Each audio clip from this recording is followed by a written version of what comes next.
শুরু হয়েছে শুরু বলো। বন্ধুগণ, আপনারা মার্চ টু ঢাকায় অংশগ্রহণ করতে যারা ঢাকায় এসেছেন এবং ঢাকায় যারা আন্দোলনকারী বিভিন্ন জায়গায় আছেন, আপনাদের প্রতি বৈষম্যবিরোধী ছাত্র আন্দোলনের পক্ষ থেকে আমি আসিফ মাহমুদ, সমন্বয়ক বৈষম্যবিরোধী ছাত্র আন্দোলন, নির্দেশনা দিচ্ছি আপনারা সবাই শাহবাগে আসুন, শাহবাগে জড়ো হন। আমরা শঙ্কা করছি যে বাংলাদেশে গণতান্ত্রিক ব্যবস্থার উৎখাত করে মার্শাল ল জারি হতে পারে, অর্থাৎ সামরিক শাসন জারি হতে পারে। আমরা গতকাল রাতেই ঘোষণা করেছি সামরিক শাসন কিংবা ফ্যাসিবাদকে সার্ভ করে এই ধরনের কোনো শাসন আন্দোলনরত ছাত্র জনতা মেনে নেবে না। আমরা এ বিষয়ে আমাদের ছাত্র জনতার যে ঘোষণা সেটি শাহবাগ থেকে দেব।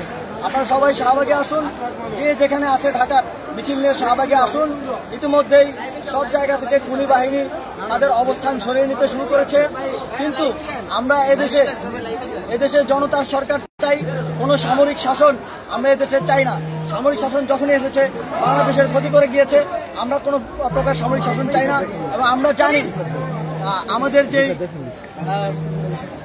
সামরিক ব্যবস্থা আছে, যে সেনাপ্রধান আছেন, তিনি শেখ হাসিনার আত্মীয় হন। এই আত্মীয়তার সম্পর্কের মধ্যে যে কোনো ধরনের ক্ষমতা হস্তান্তর হলে সেক্ষেত্রে তা ফ্যাসিবাদকে সার্ভ করবে বলে আমরা মনে করি। যেই জীবনগুলো আমাদের শহীদ ভাইয়েরা দিয়েছেন সেই জীবনগুলো ব্যর্থ হবে যদি এই ফ্যাসিবাদের সরকার বা ফ্যাসিবাদী ব্যবস্থার বিলোপ না ঘটে। আমরা এই ফ্যাসিবাদী ব্যবস্থার বিলোপ চাই, শুধু ব্যক্তি হাসিনার পতন সেটা সম্ভব না।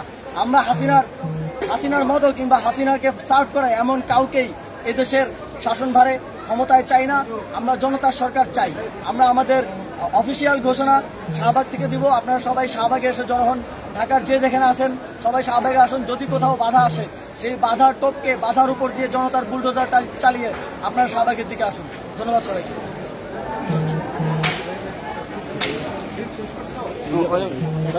গুলি করতেছে একটু আপডেট দিয়ে সবাই জানান।